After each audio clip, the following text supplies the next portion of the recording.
샬롬 샬롬 샬롬 샬롬 샬롬. 하나님 사랑합니다. 여러분 주 안에서 사랑합니다.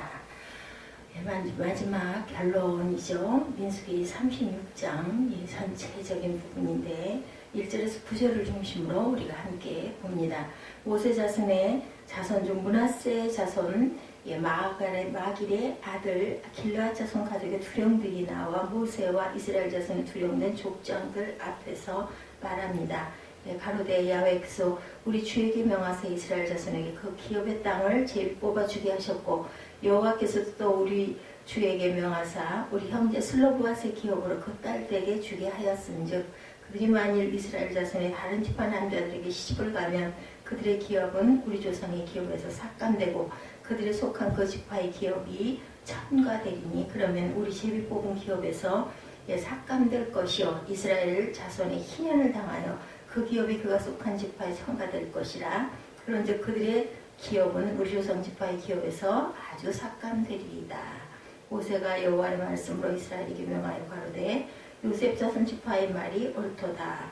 슬로브앗의 딸들에게 대한 여호와의 명이 이러하니라. 이르시되 슬로브앗의 딸들은 마음대로 시집가려니와 오직 그 조상 지파의 가족에게만 시집가라, 이렇게 얘기합니다. 그 딸들이 아들이 없는 그 지파 슬로브앗의 딸들이 그 재산을 받지 아니하면, 또한 재산을 받는다 하더라도 그 재산을 그대로 유지해서 그 지파가 유지가 되려면 같은 지파 사람에게 가야 그 지파가 존속이 될 수 있지 않겠느냐, 이렇게 말씀을 하니, 모세가 여호와가 말씀하신 말씀대로 이스라엘에게 명해서 요셉 지파의 말이 맞다, 이스라엘의 슬로브앗의 딸들에 대한 여호와의 명령이다, 기도하시고 이렇게 얘기하죠. 그 조상 지파의 가족으로만 시집을 가라. 그래서 그 기업으로 이 지파에서 저 지파로 옮기게 하지 아니하고 이스라엘 자손 지파가 각각 자기 기업을 지키리라. 그 기업이 줄어들지 않게 해야 된다는 얘기죠. 하나님 이스라엘 백성에게 가나안 땅에 들어갈 때 주의해야 될 세 가지 규례를 말씀하셨습니다.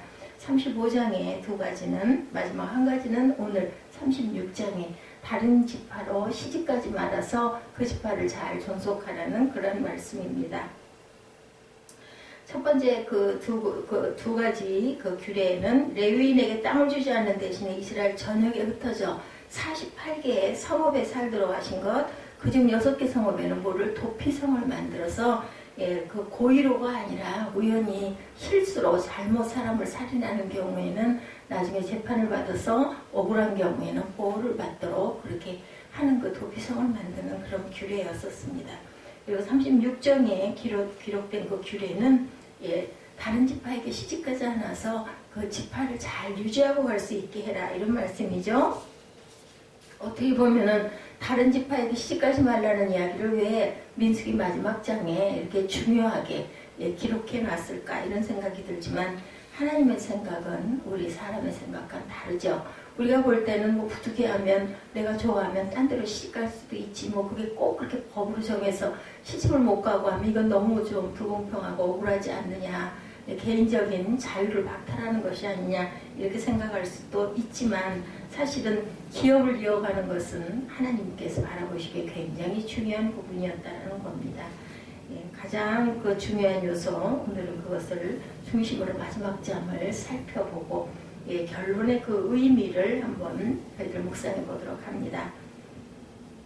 36장에 기록된 내용은 므낫세 지파의 두령들이 모세와 이스라엘의 족장들에게 나와 시민법, 상속법, 흥결의 문제를 제시하는 것으로 36장은 시작이 됐었습니다.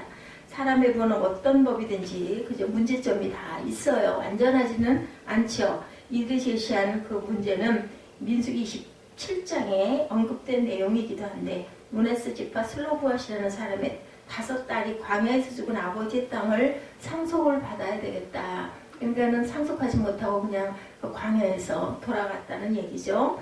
아버지가 아들이 없다는 이유로 이름도 없어지고 땅도 사라지게 될 텐데 이건 너무 억울하지 않느냐, 이 문제에 대한 내용으로 시작이 되죠. 모세는 이 문제를 하나님께 아뢰었고, 하나님은 이들을 기특하게 여기시고 딸들의 땅을 상속할 수 있도록 하라고 허락하신 방법이 다른 지파에게 시집가지 말아서 그 지파를 잘 유지하라는 이야기죠. 땅을 매매하고 시집을 가도 되겠다는 말을 할 수도 있지만 이스라엘에는 희년 제도가 있죠. 7년째 되는 때는 땅을 구매했어도 본인 주인에게로 돌려줘야 되는 그런 제도를 갖고 있었습니다. 모세가 여호와의 말씀으로 이스라엘에게 명하여 가로되 요셉 자손 지파의 말이 옳도다. 5절이죠. 므낫세 지파 사람들의 말이 옳다는 거죠. 상속받은 땅을 가지고 시집을 가게 되면 기업의 감소는 피할 수가 없으니까 같은 지파에게로 꼭 시집을 가거라, 이런 얘기입니다. 이렇게 사람 보기에는 사소한 문제를 하나님은 중요하게 여기고, 그리고 또한 이 문제를 제기한 시점은 가나안 땅을 차지한 때가 아니었다라는 사실을 우리가 꼭 기억해야 합니다. 요단강 동편 땅에 거하고 있을 때 일어난 문제였다. 27장이 드러났던 문제죠. 아직 가나안 땅이 단 한 평도 그 땅을 차지하지 못한 상태에서 일어나는 문제라는 것입니다. 하나님이 슬로보아스의 딸들을 기특하게 여기신 이유는 바로 여기 있습니다. 아직 땅을 전혀 분배받지 않은, 지니지 않은 상태인데도 불구하고 그 땅이 다 내 땅이 된 것 같은 그런 마음, 그런 믿음을 가졌다는 것이 중요하다. 땅은 내가 너에게 준 밥이니 가서 먹으라고 했지만, 출애굽의 1세대 사람들은 40년 전 가나안 땅 입구인 가데스 바네아에서 이런 이야기를 들었죠. 그 땅을 먹지도 차지하지도 못했다. 그런데 지금 슬로보아스의 5딸들은 차지하지도 못한 땅을 자기가 소유한 땅으로 입으로 말하고 있다는 거지. 이게 중요하죠. 그래서 이들의 믿음을 하나님께서는 굉장히 귀하게 여기셨다. 민수기 36장이 더욱 중요한 이유는 이제 슬로보아스의 5딸뿐만 아니라 이스라엘의 모든 족장들이 가나안 땅을 다 차지한 것처럼 여기는 믿음을 갖게 되었다라는 것이, 슬로보아스 5딸들의 땅의 문제를 제기함으로 인해서 나머지 지파의 사람들도 다 아직 내가 차지하지 않았지만 그것은 내 땅이다라는 믿음을 갖게 되었다는 것이 중요하다는 거죠.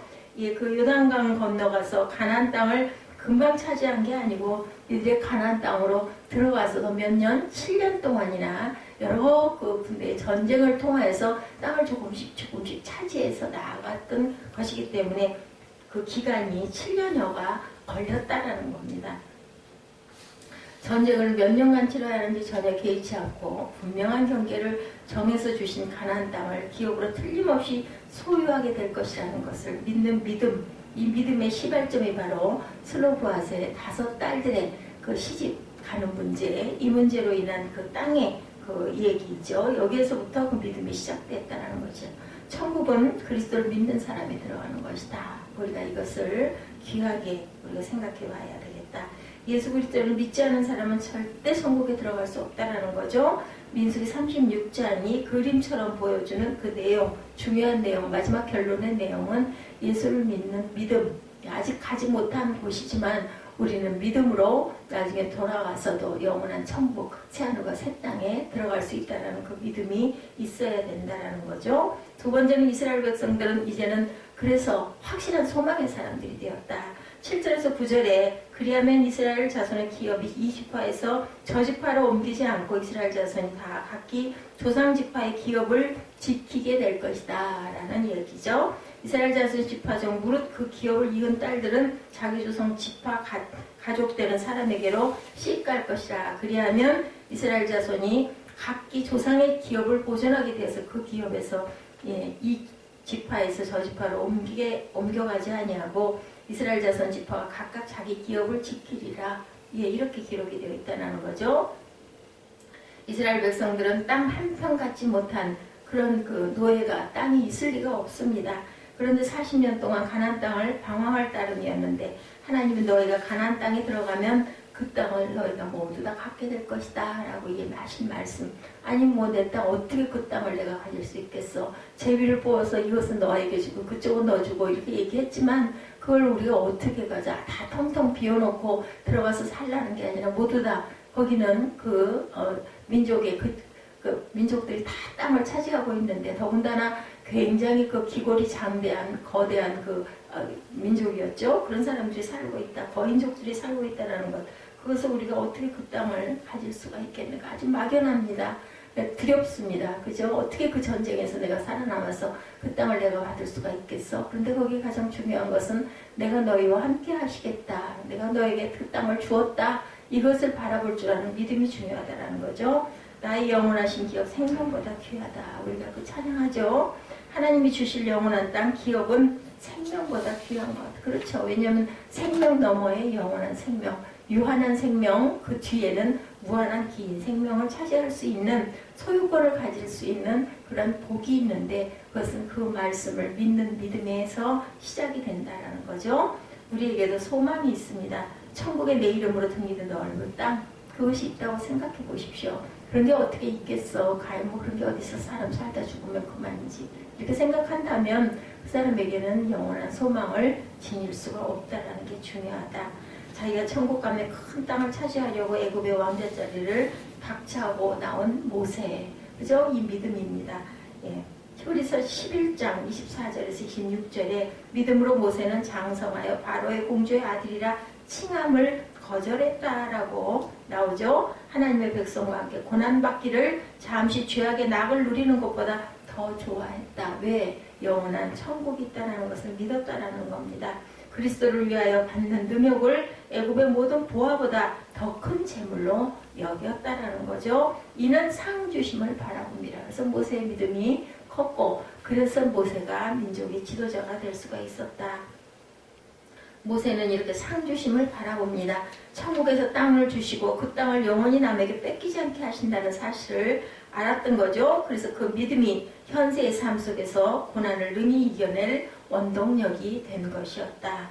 예, 사도 베드로도 베드로전서 1장 3절 후반절 4절에서 우리를 거듭나게 하사 산 소망이 있게 하시며 썩지 않고 더럽지 않게 쇠하지 아니하는 기업을 있게 하시나니 곧 너희를 위해 하늘에 간직하신 것이다. 너희가 말세에 나타내기를 예비하신 구원을 얻기 위하여 믿음으로 말미암아 하나님의 능력으로 보호하심을 입었나니 그러므로 너희가 이제 여러 가지 시험을 인하여 잠깐 근심하게 되지 않을 수 없으나 오히려 크게 기뻐하도다.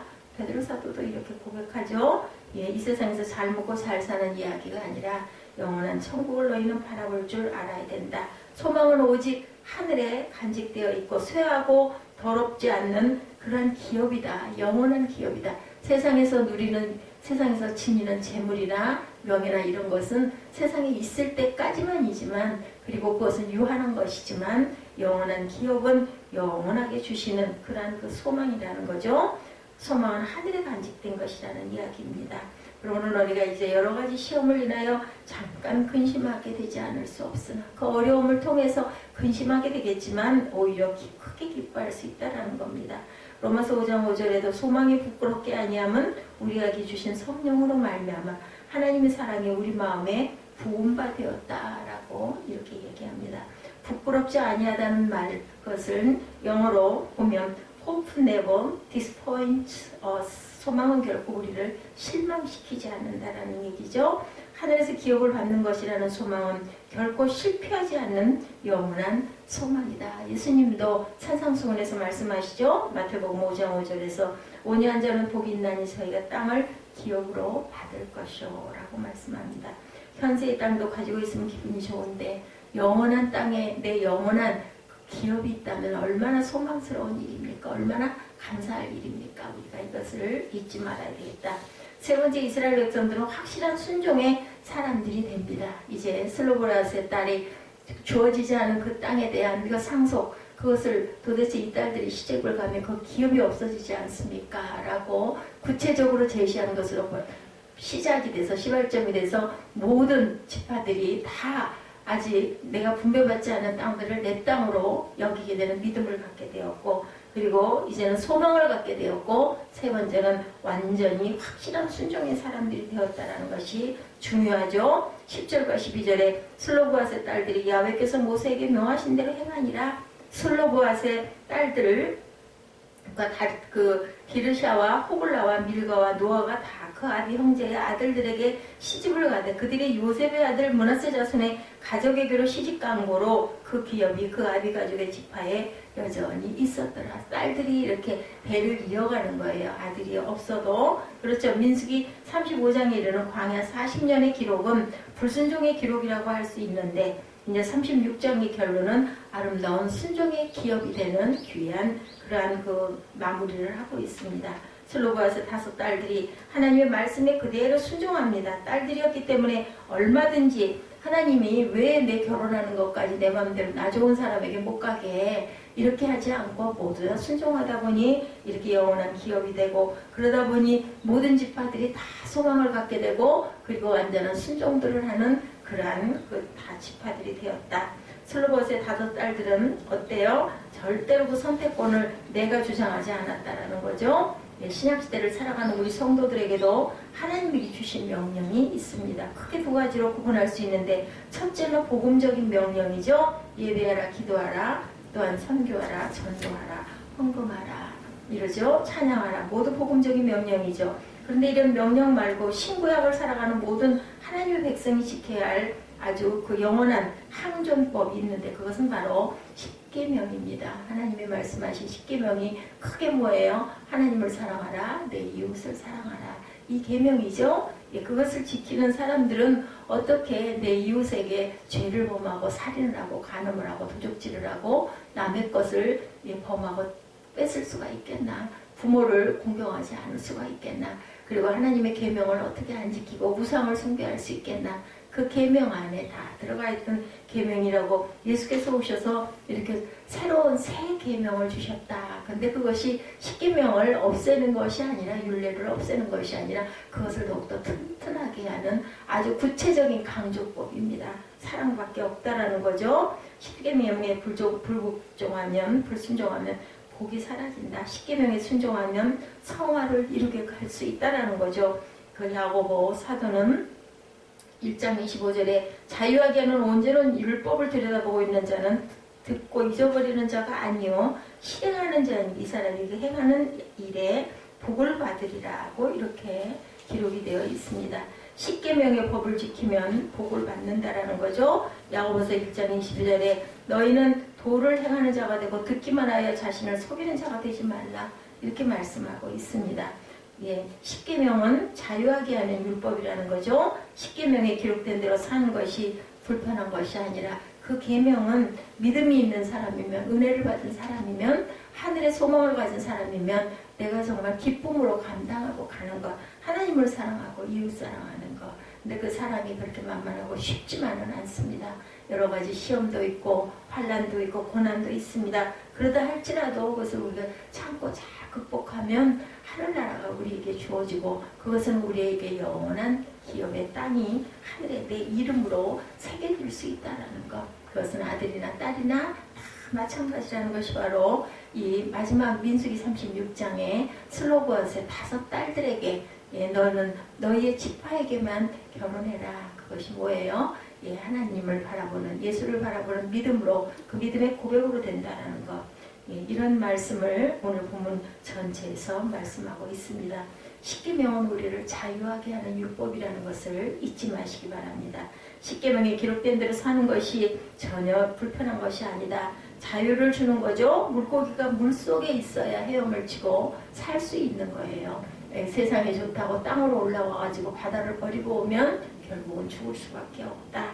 물에 있는 물고기는 말라 죽죠. 물속에 있을 때 자유함을 느낍니다. 우리도 또한 하나님의 사랑 속에, 이웃의 사랑 속에 있을 때 우리가 자유함을 느끼고 용기 있게 잘 살아갈 수 있고 소망을 가지고 갈 수 있다는 거죠. 하나님의 거룩한 명령에 순종하지 않고 거부하고 살아가는 사람은 율법 폐기가 일어나는 폐기론자들이다.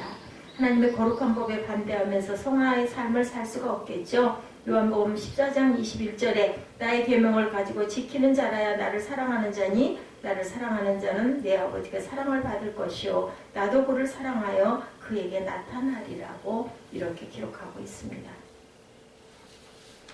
나의 계명은 바로 십계명을 가리키죠. 고린도전서 7장 19절에도 할례 받은 것도 아무것도 아니요 할례 받지 아니하는 것도 아무것도 아니로되 오직 하나님의 계명을 지킬 따름이다, 이렇게 기록되어 있습니다.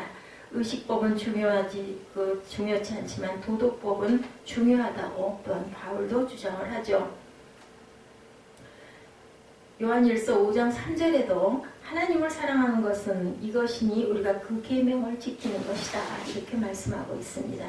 요한일서 5장 3절에 하신 이 말씀대로 구약시대 사람들에게는 십계명이 굉장히 무거운 것이었습니다. 그러나 우리 신약에 살아가는 사람들은 십계명을 지키는 일이 즐겁고 기쁜 일이 되었습니다. 왜냐하면 예수께서 말씀을 하셨던 거죠. 두 가지의 계명으로 하나님을 사랑하고 내 이웃을 사랑하라. 그렇다면 그 십계명에 있는 모든 내용을 우리가 이루고 갈 수 있다.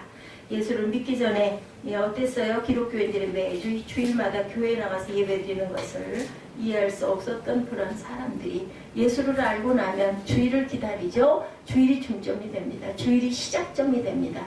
주일이 일주일의 시작이 된다는 것. 그래서 그 주일을 굉장히 중요하고 굉장히 거룩하게 지키려고 우리가 노력을 하게 된다는 것을 생각할 줄 알아야 되겠다. 성도들은 예수님을 믿고 십계명을 존중하며 살아가야 된다. 이래야 우리가 물고기가 물속에서 자유하듯이 우리가 하나님의 계명 속에서 하나님의 사랑 속에서 이웃의 사랑 속에서 살아야 우리가 온전한 삶을 살아갈 수 있다. 성령 하나님은 성도들이 십계명을 지켜 살아갈 수 있도록 항상 성령께서 우리에게 힘을 부어주시죠. 길도 알려주시죠. 우리 마음에 잘못됐던 것들이 있을 때는 거리낌을 알려주시기도 합니다. 우리의 소망은 하나님 계신 천국에 있고 천국에 들어가 얻게 될 영원한 기업에 있다. 땅에서도 우리가 기업을 이루고 살아가면 얼마나 아주 자신만만하고 기쁩니까? 그런데 하늘에 우리의 이름이 있다면 그 또한 얼마나 기쁜 소망이 될까? 소망을 가지고 하나님의 명령에 순종하고 살아갈 때 우리가 축복을 받게 된다. 민수기 결론이 갖는 위대한 의미는 믿음, 소망, 순종의 삶을 살아가는 그러한 자녀들에게 하나님의 영원한 기업을 주시는 축복이라는 것. 마지막 장 36장에 슬로브아스의 5 딸들이 다른 지파에 시집가지 않고 자기 지파에게만 시집을 가서 그 지파를 잘 유지하고 갈 수 있도록 하나님께서 마지막 장에 말씀하신 이 36장의 귀한 의미는 예수를 믿는 믿음 안에서 그 입술의 시인 안에서 영원한 기업을 내가 너희에게 주리라 라는 그러한 말씀이죠. 다시 한번 우리 요한일서 5장 3절 하나님의 사랑하는 것은 이것이니 우리가 그의 계명을 지키는 것이다. 야고보서 1장 22절에 너희는 도를 행하는 자가 되고 듣기만 하여 자신을 속이는 자가 되지 말라고 말씀을 합니다. 요한복음 14장 21절에도 나의 계명을 가지고 지키는 자라야 나를 사랑하는 자니 나를 사랑하는 자는 내 아버지께 사랑을 받을 것이요 나도 그를 사랑하여 그에게 나타나리라고 이렇게 말씀하고 계시죠. 우리는 율법주의의 사람이다라는 생각을 하지 말고 그 하나님을 사랑하는 그 마음 야고보서 1장 25절에 예수님 동생이시죠. 자유하게는 온 자는 율법을 들여다보고 있는 자는 듣고 잊어버리는 자가 아니요 실행하는 자니 이 사람이 그 행하는 일에 복을 받으리라고 이렇게 말씀을 하고 있습니다. 우리가 항상 하나님의 나라 땅의 나라보다는 하나님의 나라에 소망을 두시기를 바랍니다. 로마서 5장 5절에도 소망이 부끄럽게 아니하면 우리에게 주신 성령으로 말미암아 하나님의 사랑이 우리 마음에 부음바 됨이라 이렇게 말씀을 했어요. 성령께서 우리 마음에 온유와 사랑의 복을 부어주신다라는 거죠. 우리 산상수훈 마태복음 5장 5절에 온유한 자는 복이 있나니 저희가 땅을 기업으로 받을 것이라고 말씀합니다. 이 땅은 세상의 땅이 아닌 하나님의 땅을 우리가 기업으로 받는다는 것을 잊지 않고 살아가시는 저와 여러분 되시기를 민수기 마지막 종교를 하면서 말씀을 드립니다. 우리 히브리서 11장 24절에서 26절 잠깐 찾아서 입술로 고백하시고 기도하는 시간 갖도록 합니다.